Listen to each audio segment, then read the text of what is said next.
While these weeks at sea had taken their toll, his hollowed cheekbones and pallor testified to his near-fatal bout with quartan fever.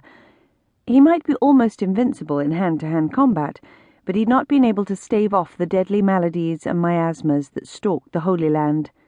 Twice he'd come close to dying from sickness in Outremer, the fate of their crusade rising and falling with his every laboured breath, for all knew they had no chance of prevailing without him, even the French lords, whose loathing for Saladin paled in comparison to the intensity of the hatred they felt for the Lionheart, Richard of England. The animosity between the kings of England and France had burned hotter than any Saracen flame.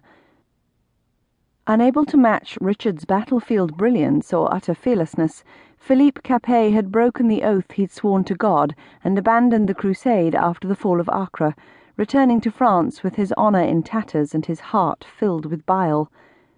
He soon began to conspire with Richard's younger brother John, hoping to take advantage of the English king's absence to lay claim to his domains in Normandy. When he learned of their treachery, Richard was desperate to get home, to save his kingdom while he still could. But he remained in Outremer, bound by a holy vow that fettered him more tightly than any chains could have done, and after he'd managed to retake the crusader city of Jaffa from a much larger Saracen army, Saladin was ready to discuss peace terms. Richard won some significant concessions.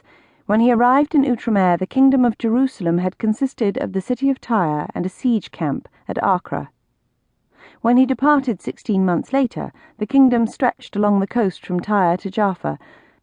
Saladin had lost the powerful stronghold of Ascalon, and Christian pilgrims could once again worship in the holy city. But they had not reclaimed Jerusalem from the Saracens. The most sacred city in Christendom still flew the saffron banners of Saladin, and even before he'd left Outremer, Richard's enemies were declaring the crusade a failure. What they did not know was that he too believed he had failed.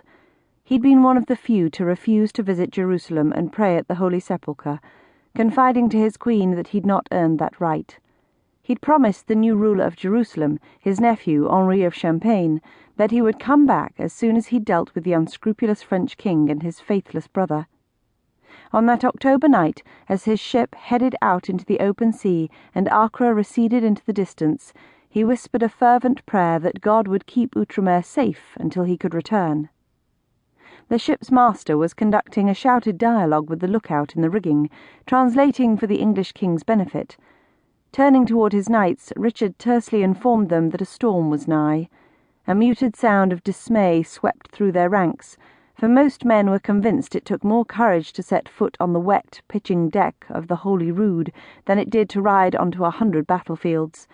So far they'd been lucky, not having encountered any of the fierce gales that made winter travel so hazardous. They all had vivid memories of the violent storms that had battered the royal fleet on their way to Outremer, and many of them now hastily made the sign of the cross. It was said that sailors could predict bad weather in their very bones, and this one's forecast was not long in proving true.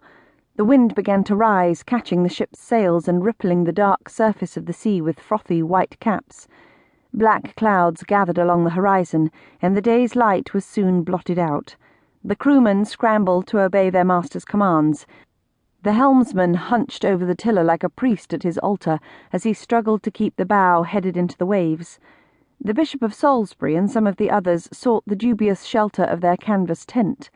Richard remained on deck, for he always chose to face his foes head-on, and so his Welsh cousin, Morgan ap Ranulph, and the Flemish Lord Baldwin de Bethune stayed loyally by his side, holding tight to the gunwale as the ship dropped down into troughs and battled its way up again. The ship's master had told them that their local pilot said there was a safe harbour up the coast at Shaka, and as they raced the storm, more and more men sought out the clerics on board, asking to be shriven of their sins while there was still time. By now the wind was howling like a wolf pack on the prowl. They'd reefed the sails, but the Holy Rood continued to heel dangerously. When they tried to lower them, one of the downhaul lines started to come loose.